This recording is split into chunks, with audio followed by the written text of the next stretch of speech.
Good morning and welcome back to another wonderful Saturday Somm-Things with Mods. Hi, I'm Mods and I have a returning wonderful friend, great guest, Jane Balzer from Constellation Brands. And today we picked a few of our fall favorites. Actually, they're Jane's. So fall is in the air, the wines are on the table. Let's go. Yes, hi everyone. Thank you again for having me. Thank you, Mott's. So today we are doing two different wineries. We've got 3 wines from Booker Vineyards out of Paso, and then we also decided to do this brand new wine from Saldo, which is part of the Prisoner Wine Company. Miss Sheila just brought this in. It's a brand new SKU from Saldo. It's Shiraz from Australia, so kind of cool and unique offering there. But we'll just jump right in, I think, into the Booker wines. Okay. With the first one we're doing, the first 2 wines are called My Favorite Neighbor, and they're an actual homage to our winemaker's neighbor, Mr. Stefano Seo of La Ventura Winery. Our winemaker would call him on the phone so often that finally he started answering the phone like, it's your favorite neighbor, and it just became like a running joke, and that's where the name comes from. Okay. I've never had these wines before, so Jane is introducing me to them firsthand.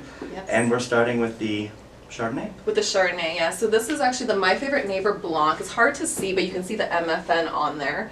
This is the first time it's actually been introduced outside of the winery, outside of to wholesale. Okay. So this is what, the 2021 vintage that we are on right now. Not yet rated. The last 3 vintages have scored 95, 94, and 94 points. It's beautiful.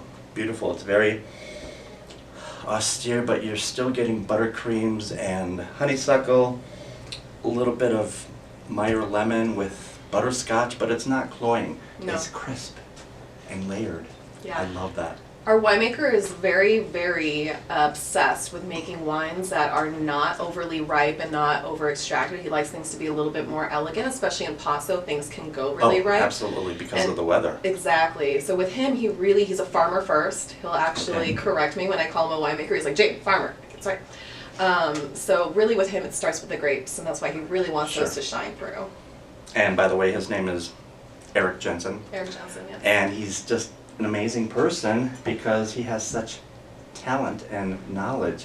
And it's showing already in this onto the cab because I have a feeling it's going to be great.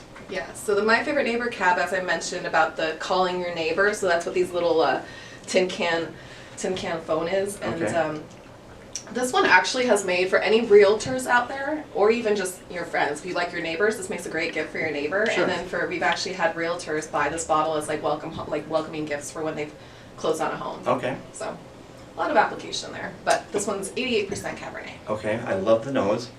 Very mulberry and blackberry, black cherry. Fig, I get a lot of fig on there. Yeah, white pepper. Yeah. Okay. It's a lot lighter than I expected. It is lighter. Right, this could be, I hate the expression, but bear with me, a Pinot Noir drinker's Cabernet. Yes. Because it is lighter, more Burgundian, but still flavorful. Which Tasty. is really kind of unexpected for Paso, because I think if you told a Pinot Noir drinker, hey, try this from Paso, they'd be like, well, no, you're crazy. Yeah, not today. Not today. It's beautiful. This is a brand new vintage, so we're on 2020 this year, but the last 5 vintages have all scored 96 or 97 points. So again, just really highly rated wines. Right.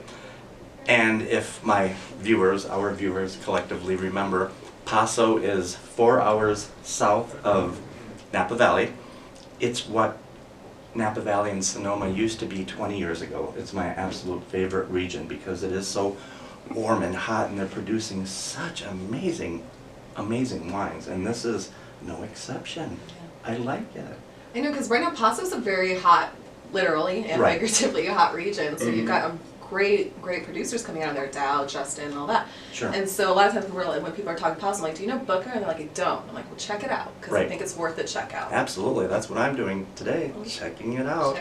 This is really beautiful, soft tannin finish that's velvet. Yes. Satin velvet. I like it. You could pair this with fried chicken or lasagna, something. Calamari steaks. Oh, perfect. With a definite Thai dipping sauce. Yeah. This is beautiful, but time is of the essence, so we're going on to number 3. Number 3, Harvey and Harriet. So Okay. Harvey and Harriet, this is actually our like kind of step down from the My Favorite Neighbor wines. This is more like introductory. This one is also cab based. There's 40% cab, 20% Syrah, and then the remaining 40% is equal parts Petit Syrah, Petit Verdot, Cab Franc, and Malbec. Malbec. Correct. So it's a Bordeaux blend Of from sorts. Yep. California. From California. I like it. I like it. Harvey and Harriet is actually the name of our winemaker's parents. Okay. So that's what that is. So you guys showed them kind of dancing that fine line of life there. Beautiful enjoying fruit. wine. Beautiful. Yeah. He made this wine specifically at a lower price point because growing up, his parents couldn't afford fine wine, so Okay. he wanted to make something a little bit more accessible to the masses, kind of like for his parents. Yeah, I mean, He's a very thoughtful winemaker. sure.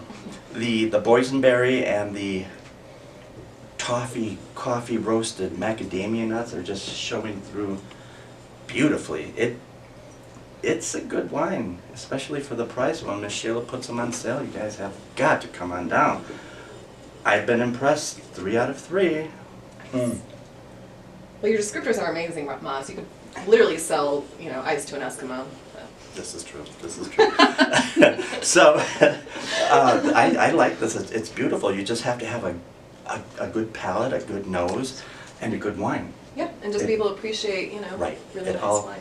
goes hand in hand. So the last one, tell us about the Saldo. Saldo Shiraz. So this is this is brand new. This actually came in with just this week, I think. Yep. So it just hit our market about 2 weeks ago. So Prisoner, always breaking boundaries, doing things that you don't expect. And so, of course, what did we decide to do? We took what's known for a Saldo, for their Zinfandel from Right. California. We decided to make a Shiraz from Australia. So same as we do with the Prisoner, we work with 120 different family growers in California. They worked with farmers in Australia to source the grapes Okay. for this wine. It is predominantly Shiraz, 95% Shiraz, Sure. 5% Cab, because we're Prisoner, we can't not blend, but mostly Shiraz. I love the nose. It's sourced, 55% is actually from Barossa Valley, and then Mm. we've also got some from the Limestone Coast and Clare Valley. Sure. You get that cassis, that mocha java, that Spice. right, that big Australian ruby red fruit that's just amazing. And Saldo, of course, is Latin for here and there, and being an Australian and an American wine that they have this project, it's here and there, and it's just beautiful. Yeah. Because I love my Shiraz. It's my absolute favorite grape, and this is new, and I am loving it. It's so smooth. Really smooth. Yes, they did such a great job. They actually did. They really did. And you did such a great job, because I love having you, as a friend and as a great guest. Thank you. So thank you for introducing us to your fall favorites. Yes. And before we go, I have a little bit of a political note to tell our viewers. Vote no on Props 124, 125, 126. Why? Because all of the money that's going into King Soopers and Safeway are going back to the stores, not the employees, not the city or state of Denver, Colorado. It's going back to corporate America, and not in a good way, because they're touting convenience. Well, I say that stopping into Argonaut is convenient because we're on the way, we're centrally located, and when it comes to putting wine and liquor and beer in grocery stores, they're going to cut down on the aisle space, so you're not going to get all of your food that you're so used to, nor are you going to get people like myself or Jane walking the aisles and telling people about this wine or this spirit. It's not going to happen. They're not going to care. So enough about that. Just keep in mind to vote. And thank you again, Jane. Thank you. Thank you, everybody. Come on down to Argonaut, discover these amazing wines, because fall favorites are gorgeous. So Jane, cheers. Cheers, Nice to Maz. see Thank you. Absolutely.